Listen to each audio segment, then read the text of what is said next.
fonctionne. C'est une vidéo de 2 minutes, regardez et on y revient.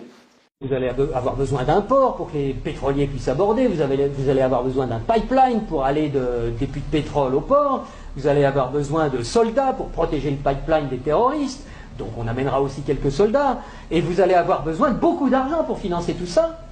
Et à qui vous allez acheter tout ça? Où sont vos entreprises? Mais on vous a dit, on n'a pas d'entreprise. Ah bon? Bah écoutez, c'est pas grave, nous on en a. En Occident, beaucoup, on en a plein. On a Halliburton qui fabrique des usines, on a Areva qui a besoin d'uranium, on a Bouygues qui fabrique des autoroutes, des ports, tout ce que vous voulez, on va vous faire ça aux petits oignons, pas de problème. Et c'est comme ça que ça marche. On vous prête 15 milliards, sous réserve que vous fassiez travailler nos entreprises, de toute façon vous ne pouvez pas faire autrement. Donc regardez bien ce que ça fait au point de vue monétaire. Il y a 15 milliards qui sont créés ex nihilo par le Fonds monétaire international et la Banque mondiale. Le Fonds monétaire international, c'est un organisme qui récupère quelques dépôts de la plupart des pays de la planète qui servent de garantie pour faire des crédits, des prêts aux pays sous-développés. Donc il y a 15 milliards qui partent de la Banque mondiale et qui vont sur les comptes du pays sous-développé.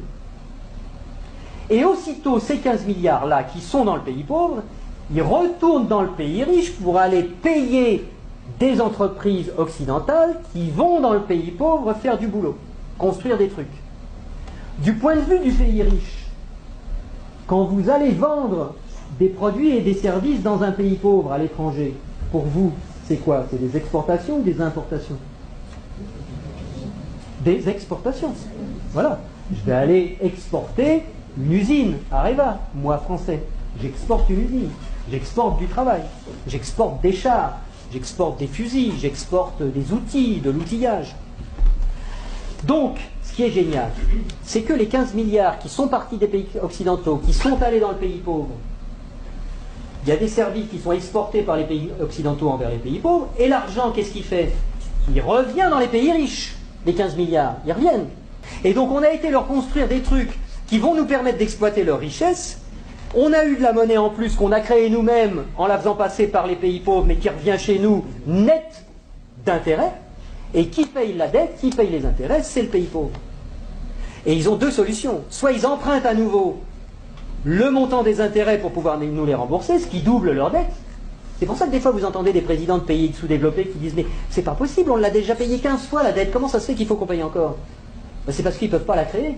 C'est parce que pour rembourser des dollars, il faut qu'ils les empruntent. Puisqu'il n'y a que nous, les Occidentaux, qui peuvent créer des dollars pour les endetter. Et donc, soit ils empruntent pour continuer à payer leurs intérêts, soit ils vendent leurs ressources pour presque rien. Ce qui nous permet à nous d'avoir le niveau de vie qu'on a. Et d'avoir les ressources des pays sous-développés, qu'on a bien choisis parce qu'ils étaient riches en ressources dont on a besoin, et d'avoir le niveau de vie qu'on a, et d'avoir de l'essence pas chère, et d'avoir des iPhones pas chers, etc. C'est grâce à ça. Donc il faut réfléchir à ça aussi.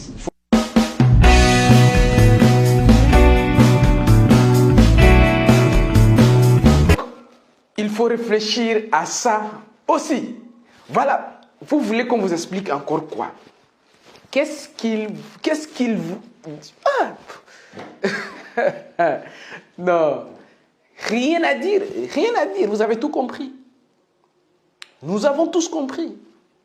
Et c'est ça, en fait. Les gars, eux-mêmes, ils expliquent l'économie en des termes très simples. Très simple. On devait expliquer l'économie comme ça à l'école primaire, au collège, au lycée, pour que les gens comprennent ça. On devait mettre ça également dans nos programmes d'enseignement. C'est-à-dire qu'on devait expliquer de cette manière-là.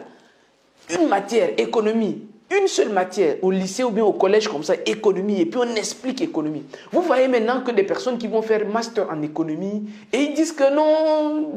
Vous voyez maintenant. C'est-à-dire qu'il y a un sérieux problème en fait.